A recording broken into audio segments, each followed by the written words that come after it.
semuanya, welcome back to my YouTube channel. Di video kali ini aku pengen ngejelasin perbedaan antara sunblock dan sunscreen, dan aku juga mau ngejelasin tentang SPF. Soalnya keadaan lingkungan sekarang tuh membuat kita tuh jadi wajib pakai sunscreen atau sunblock, karena paparan sinar matahari itu semakin hari itu semakin memburuk dan kurang baik kalau misalnya kena ke kulit kita secara langsung. Jadi buat kalian yang belum pakai sunscreen atau sunblock, kalian tuh diibaratkan udah pakai skincare, tapi skincare yang kalian pakai itu kebuang sia-sia. Soalnya kalau misalnya kalian gak pakai sunscreen atau sunblock, itu tuh bakal ngebuat skincare yang udah kita pakai gak bisa bekerja secara maksimal. Bahkan si sunscreen atau sunblock ini wajib kalian pakai dari umur kalian 10 tahun. Soalnya untuk mengurangi kerusakan kulit kalian di kemudian harinya. Dan hal kerusakan kulit yang paling fatal tuh kalian bisa terkena kanker kulit. Jadi kalian tuh wajib banget pakai sunblock atau sunscreen. Dan sebelum kalian pilih produk sunscreen atau sunblock, kalian harus pelajarin dulu dan bisa kalian sesuaiin dengan kebutuhan kulit kalian. Tapi sebelum masuk ke teorinya, buat kalian yang belum subscribe, kalian bisa subscribe dulu di channel aku dan jangan lupa nyalain loncengnya biar kalian gak ketinggalan video selanjutnya. And just keep on watching. Nah, di sini aku mau ngejelasin dulu perbedaan antara sunscreen dan sunblock.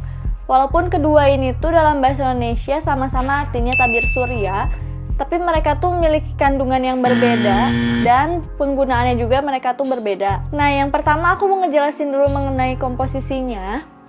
Kalau dari sunscreen itu sendiri, dia tuh mengandung senyawa kimia organik, diantaranya seperti avobenzone, benzopenon, dan sulisobenzone. Nah, senyawa ini tuh bergantung pada reaksi kimia yang ingin ngebentuk ke SPF berapa untuk menyerap sinar UV. Kalau dari sunblock tersendiri, dia tuh mengandung bahan mineral seperti titanium dioksida atau zinc oksida, yang secara fisik dia tuh akan menghalangi sinar UV. Nah, kalau kita lihat dari komposisinya, si sunscreen dan sunblock ini berbeda, jadi pasti sih cara kerjanya juga akan berbeda.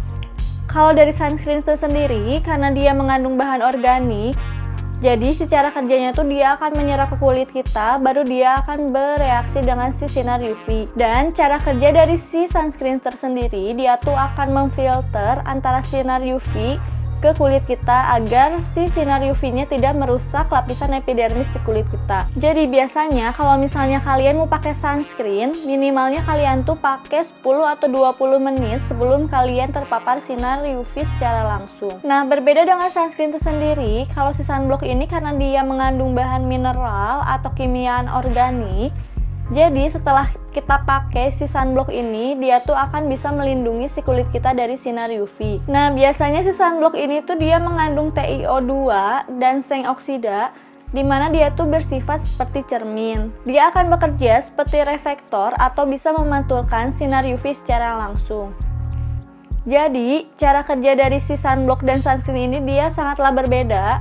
Kalau misalnya si sunscreen itu sendiri, dia akan memfilter si sinar UV, sedangkan si sunblock itu dia akan memantulkan sinar UV dari kulit kita. Setelah kita tahu perbedaan antara sunscreen dan sunblock, kita juga perlu tahu mengenai SPF. Mungkin di sini kalian sering dengar SPF, tapi kalian tuh masih belum ngerti SPF itu apa. Jadi, SPF ini adalah yang mengukur fraksi sinar UV dari matahari yang mencapai ke kulit kita. Atau biasa kita sebut juga sebagai besaran atau ukuran sinar UV yang menyerap ke kulit kita. SPF juga bisa menjadi penentu berapa lama sih kulit kita dapat bertahan di bawah sinar UV secara langsung tanpa adanya sunburn. Mungkin kalian sering dengar ada SPF 15, 30, dan 50, bahkan yang lainnya. Nah, misalnya ada SPF 15, itu tuh dapat diartikan sebagai 1/15 atau 7% sinar UV yang dapat mencapai ke kulit kita melalui si ketebalan si tabir suryanya. Setelah aku pelajari, kalau misalnya si sunscreen dan si sunblock ini memiliki angka SPF yang berbeda-beda.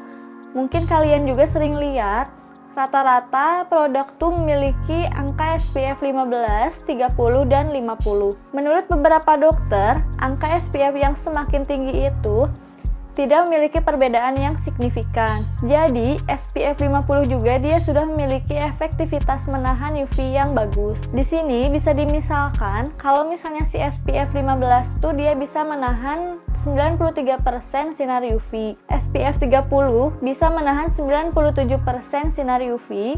Dan SPF 50 bisa menahan 98% sinar UV. Dan di sini SPF 100 tuh dia sebenarnya bisa menahan 99% sinar UV.